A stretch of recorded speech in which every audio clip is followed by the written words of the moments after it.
Hey, everybody. So I meet a lot of people who tell me they want to write a book, and I get it. We all have stories and ideas that desperately want to find their way outside us and into the hearts and minds of others. And when we feel that impulse, I believe it's our life force wanting to express itself. And I believe that when we suppress that impulse, we harm ourselves physically, mentally, emotionally, and spiritually. But do I think everyone ought to write a book? Not necessarily. So this may come as a surprise to those of you who know me and know what I do. For about 2 decades, I've been helping other people get their words on the page. First for many years with college students, with whom I worked up until June of 2020, and then more recently in the past few years with private clients as a book coach. So the first truth is this: not everyone has the time or truly deep in their soul wants to make the time to write a book. They want to have a book with their name on it, which is totally fine. And the second truth is this: not everyone is cut out for writing a book.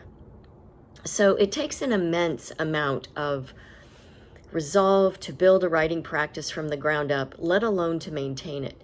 And it also takes consistent timing and effort to learn how to write. So everyone has a unique learning curve, and for some, it's a tall order, and there's really no shame in that. That's just the way it is. Not having the time, not wanting to make the time, and not knowing how to write well are legitimate reasons for not writing. And I do believe that most people can learn to write and write well, but the time and commitment it would take to get to that point and truly making that phase of the process a primary focus in a life already filled to the brim with people, activities, and commitments is just not reasonable for many people. So I'm a very DIY person myself, and I like to learn everything about everything. And this is also a symptom of being a writer, I think. But long ago, I really embraced the reality that there just aren't enough hours in the day for me to learn everything about everything and implement it all well. You know, I could learn how to do my own taxes. When I owned a car, I could have learned how to change the oil and the brakes, but I chose not to because I figured the money I spent hiring skilled professionals who can do those tasks well and quickly would by far override all the hours it would take me to learn how to do them. Then feebly implement them many times over until I got it right. So it may sound like I'm discouraging you from writing a book, and I'm not. I do believe that we all have these meaningful stories and brilliant ideas that the world needs to experience and know about. And I also believe that some people can write books and some people can't. And the reasons are many. And like I said before, there's no shame in that. It's just a reality of life. I mean, I can't compose a song or cook an exquisite gourmet meal or create a breathtaking sculpture from marble either. And, you know, I could decide that I want to focus all my energies on any one of these areas and likely make some decent headway. But I choose not to. I'd rather save my energy and time, bandwidths for other things, because life is only so long. So, how do we rectify this double bind of satisfying the impulse to write a book and in some cases not being able to?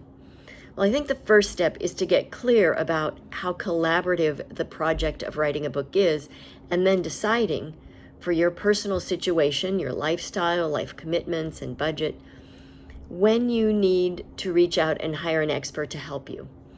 All right, so to help you make the informed decision about the kind of help you might need to get a fully written book in hand, here's a breakdown of the kind of help you can expect. So a book content developer. Some people have a big idea but feel clueless about where to begin. So they need help parsing their big idea into smaller, more manageable pieces and really zeroing in on the theme, the focus, and structure of the book. So these people need a book content developer. So what that looks like in practice, when I help clients develop the content for their book, this usually consists of a focused chunk of time, like a half day or full day meeting, usually 4-6-ish hours, something like that. And I call it a VIP day. It's a strategy planning session. I walk them through a process to sort out their idea into manageable parts, and then we also determine a structure for the book, and we determine a timeline.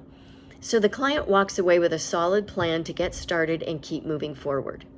So being motivated and honoring deadlines is up to them. All right? And then there's the book coach. So some people need help just staying focused and motivated and getting feedback along the way after they've gotten help developing their content.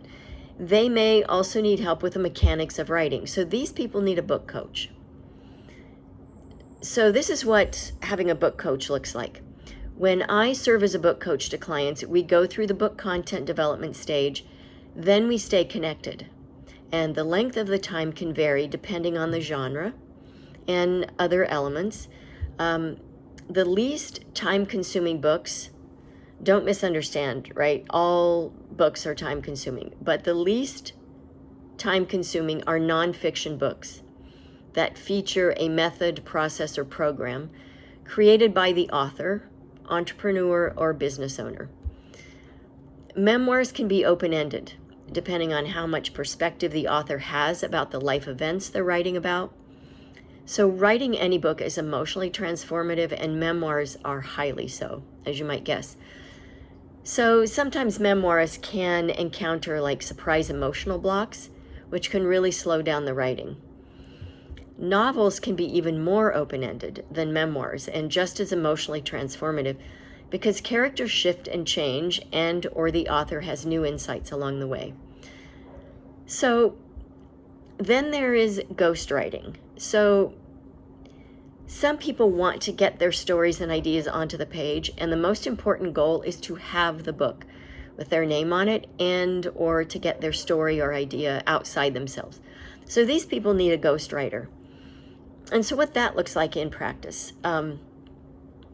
Ghostwriting is highly collaborative. I've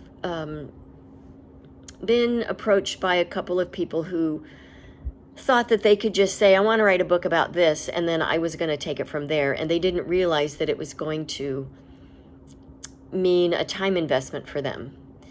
And so those didn't go well. And so again, like I've mentioned in a previous video, now that I've done this more, I've learned how to prepare people and really tell them like how intense the process is, because like I said, it is highly collaborative, and I conduct a series of interviews with the client, and we stay in close contact throughout the writing of the book with chapter by chapter check-ins over a period of several months.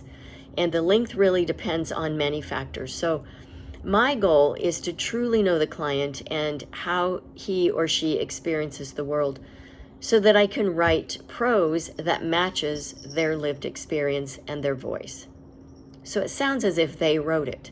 So during the time that we work together, I deliver one draft, I get feedback, and then I complete a full revision. So this is a really great option for people who genuinely don't have the time, but just are really committed to this idea that they have, right? So the reality is, though, that none of these avenues that I mention are free, right? And you know, the strategy planning session, the VIP day, that's the most affordable of the three that I do. And then coaching is next, and then ghostwriting is the costliest. So I understand that this is definitely a factor for a lot of people. And then also just, you know, if you're writing a memoir, especially when you hire a ghostwriter, like opening yourself up to another person to that extent and sharing your stories and really like turning over your voice to them is what you're doing, especially for ghostwriting. It requires an immense amount of trust, and you know, it takes a leap of faith, and for some it just feels easier and safer to go it alone. And so if I were to work with you in a ghostwriting context, I really spend a fair amount of time up front establishing trust, because I just don't think it can work well any other way. So I really do, understand this impulse to want to write a book and let your voice be heard and really to have a legacy to leave behind, because that's what having a book does, even if it's solely just for your family. In fact, I do what I do because I believe the practice of sharing meaningful stories and brilliant ideas can change and heal the world. And I get really excited when I work with people because I feel like we're doing that together. And that has a lot of meaning for me. So, like I said, I understand finances can be a limiting factor. And that's why I created Conjuring Clarity. And so it's an 8-module course that really helps people get set up to start a book. And I give tips on how to keep moving forward. Part 1 is always free. The first 4 modules are free. And then the part 2 is the second 4 modules, and it's very affordable.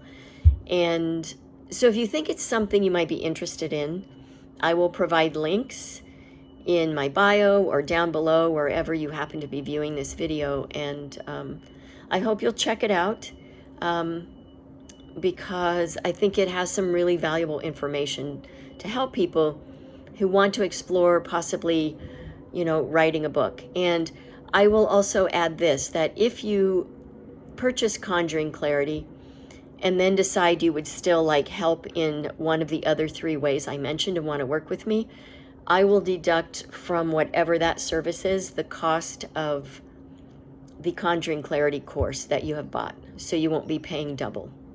All right? So consider looking at it. I think it's a really good value for what it is. And most of all, I really, really would love to see you write your book. All right? So take care.